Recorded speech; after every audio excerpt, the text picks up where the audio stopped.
সৃষ্টিকর্তা তার এই পৃথিবীতে আমাদের রোগবালাই দূর করার জন্য যা কিছু ওষুধের প্রয়োজন তার সব কিছুই এই প্রকৃতিতেই দিয়েছেন। আদিম যুগ থেকে শুরু করে মানুষ তাদের চিকিৎসায় সবসময় এই ধরনের ভেষজের ওপরই নির্ভর করে এসেছে। যদি ইতিহাস বলা যায় তাহলে প্রায় ৫,৫০০ বছর পূর্বের যে আয়ুর্বেদ চিকিৎসা বিজ্ঞানের জন্ম হয়েছিল, তখন থেকেই মানুষ রোগবালাই দূর করার জন্য বিভিন্ন ধরনের ভেষজের ওপরে নির্ভরশীল হয়ে আসছে। আজকে যে ভেষজটি আপনাদের দেখাচ্ছি এটাকে বনটেপারি বলা হয়। বনটেপারি বা পটকা গাছ অনেকেই বলে থাকেন। পটকা বা বনটেপারি রোগ দূর করতে পারে বিস্ময়করভাবে, এর ঔষধি গুণ অনস্বীকার্য। পটকা বা ফটকাও অনেকে বলে থাকেন বা বনটেপারি, এর সেবনের মাধ্যমে আপনি বেশ কিছু জটিল রোগের সমাধান করতে পারেন। এই গাছ কিন্তু আগাছা নয়, অনেকেই এটাকে আগাছা ভেবে থাকেন, কিন্তু এর মধ্যে রয়েছে মানব শরীরের জন্য প্রয়োজনীয় ভিটামিন সি এবং রয়েছে এর মধ্যে প্রচুর পরিমাণে অ্যান্টিঅক্সিডেন্ট সহ প্রয়োজনীয় উপকারী উপাদান। আমাদের শরীরের বলবর্ধক হিসেবে কাজ করে থাকে মূলত এই বনটেপারি। বনটেপারি যদি কেউ সেবন করতে পারেন তাহলে তার শরীরের শক্তি কয়েক গুণ বেড়ে যাবে এবং ইউরিনের ইনফেকশন যদি কারো থাকে তাহলে তার সেবনের মাধ্যমে সঙ্গে সঙ্গে ভালো করতে পারবেন। বনটেপারি আপনি কিভাবে সেবন করলে আপনার শরীরের বল বৃদ্ধি পাবে? যারা দীর্ঘদিন থেকে রোগে ভোগা শরীর নিয়ে আছেন, কোনো কাজ ঠিকমতোই করতে পারছেন না, শরীর অত্যন্ত দুর্বল, হাতে পায়ে ঠিকমতো জোর আসে না, তারা এই বনটেপারির ফল আর পাতা খুব ভালো করে সেদ্ধ করে এর যে নির্যাস সেটা দিনে ১ গ্লাস করে সেবন করবেন। ১০-১০-২০ গ্রাম দিয়ে দেবেন এর ফল আর এর পাতা। এর ফল আপনি শুকনো বা পক্ক অবস্থাতেও নিতে পারেন, আবার যেটা একদমই পাকেনি সেই অবস্থাতেও নিতে পারেন। ওপরের যে অবস্থাটা দেখতে পাচ্ছেন, এই যে এর ওপরটা, ফলের ওপরটা ঢাকা রয়েছে কিছু পাপড়ির মতো আবরণ দিয়ে, এই পাপড়িগুলো তুলে ফেললেই কিন্তু এর ভেতরের ফলটা আপনি দেখতে পাবেন। এই ফল যদি কেউ সেবন করতে পারেন তাহলে কিন্তু তার বলবর্ধক হবে। আবার কেউ যদি শুধুমাত্র এই ফলটাকে কাঁচা রস করতে চান তাহলেও কিন্তু খেতে পারবেন। তার উপায় কি? আপনি এর ফল রস করে নিলেন প্রায় 10 ml পরিমাণ, আর এর পাতা রস করে নিলেন 10 ml পরিমাণ, অর্থাৎ ফল আর পাতা মিলিয়ে 20 ml পরিমাণ নিলেন। সেই রসের সঙ্গে আপনি 20 ml পানি মিশিয়ে যদি সকাল বিকাল 2 বার খান তাহলেও কিন্তু আপনার বল বর্ধক হিসেবে এটা কাজ করবে। একই সঙ্গে আপনার শরীরে যে ইউরিন ইনফেকশান ছিল তার সঙ্গে সঙ্গে ভালো হয়ে যাবে। ইউরিন ইনফেকশান দূর করার জন্য এটা দিনে 2 বার খাওয়াই যথেষ্ট, যদি ইনফেকশানের শুরুতেই আপনি এটা খেতে পারেন।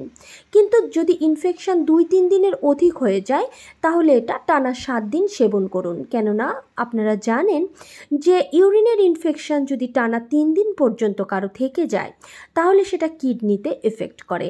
তাই সেই অবস্থাটাকে খুব ভালোভাবে নির্মূল করার জন্যই আপনি এটা টানা 7 দিন অবশ্যই খাবেন। এবারে আসুন যে আর কি করে।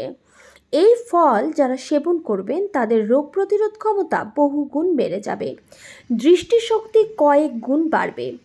আপনি এই বনটেপারির ফল ভালো করে সংগ্রহ করতে পারেন বা যে কোনো বাণিজ্যিক দোকান থেকেও কিন্তু এটা কিনতে পারেন, কেননা এটা আপনার বলবর্ধকের পাশাপাশি আপনার দৃষ্টিশক্তিকে কয়েক গুণ বাড়িয়ে দেবে। আপনার দৃষ্টিশক্তি কমে গিয়েছে তাহলে আপনি বনটেপারির ফল ভালো করে শুকিয়ে পাউডার করে প্রতিদিন 1 চামচ করে পাউডার খান টানা 21 দিন।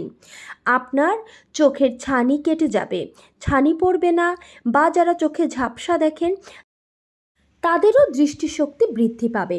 এটা ভীষণ ভালো কাজ করে এবং যেহেতু শরীরের কোনো ক্ষতি হয় না তাই এটা খেতে পারেন। এই দেখুন ভেতরের ফলটা কেমন, দেখতেই পাচ্ছেন যে এই হলো সেই বনটেপারির ভেতরের ফলটা। এই ভেতরের ফলটাই আপনি শুকিয়ে গুঁড়ো করে রেখে দিতে পারেন। এটা যখন পেকে যায় তখন কিন্তু লাল হয়ে যায়। আপনি একদম পক্ক ফল না নিলেও হবে, এরকম কাঁচা কিন্তু একদম ছোট নয়, যেটা বাতি হয়েছে অর্থাৎ পূর্ণবয়স্ক যে ফল, সেই ফলটা নিয়ে এটা শুকিয়ে এর পাউডার করে রেখে দিতে পারেন। এবার আসুন, বনটেপারি যে গাছ, সেই গাছের যে শেকড়, এই গাছটা উপড়ে নিলেই কিন্তু এর শেকড়টা আপনি দেখতে পাবেন। এই গাছের শেকড় হাঁপানি আর শ্বাসকষ্টের জন্য অনেক ভালো কাজ করে। অনেকেই আছেন যে কবিরাজ যারা, তারা কিন্তু এই বনটেপারি গাছের শেকড় বা এর পাতা দিয়েই কিন্তু হাঁপানির ওষুধ তৈরি করে থাকেন। তাহলে কি করতে হবে? আপনি বনটেপারি গাছের মূল, এর পাতা, ফল অর্থাৎ সমগ্র গাছটাকেই তুলে সেইটা ভালো করে ছেঁচে সেই রস যদি সেবন করতে পারেন, তাহলে দেখবেন যে হাঁপানির উপশম হয়েছে। এটা সেবন করতে হবে আপনাকে টানা 21 দিন। এবং এই রস কতটুকু নেবেন? আপনি সমগ্র গাছ 3 থেকে 4টা যদি নিতে পারেন, সেই গাছটা খুব ভালো করে ধুয়ে ছেঁচে এর রসটা নিয়ে নেবেন। আর তারপরে সেই রসটার অন্তত 50 থেকে 60 ml পরিমাণ নেবেন। 50 থেকে 60 ml পরিমাণ রসের সঙ্গে মিশিয়ে দেবেন আপনি 3 থেকে 4টি গোলমরিচের গুঁড়া। এবার আপনি এর সেবন করুন, দেখবেন আপনার বহুদিনের পুরাতন শ্বাসকষ্ট আর হাঁপানি আপনি ভালো করতে পারছেন এবং এর জন্য আর কোনো কিছুই লাগবে না। যারা বনটেপারি দিয়ে মুখের ঘা ভালো করতে চান, তারা কি করবেন, যে এর রস আপনার মুখের মধ্যে কিছুক্ষণের জন্য রেখে দেবেন।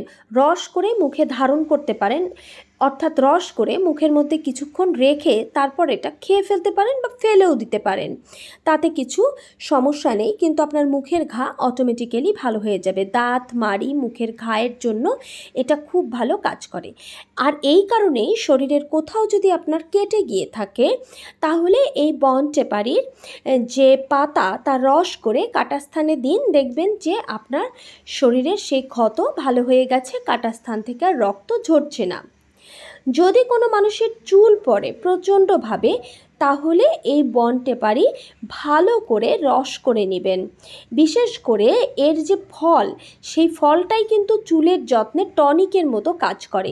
এর পাতা, রসও আপনি সেবন করতে পারেন এবং পাশাপাশি এর ফলটা গুঁড়ো করে পানিতে মিশিয়ে বা বেটে তেলের সঙ্গে মিশিয়ে স্ক্যাল্পে অর্থাৎ চুলের গোড়ায় গোড়ায় লাগালে কিন্তু আপনার চুল পড়া একদম ভেতর থেকে ভালো হয়ে যাবে।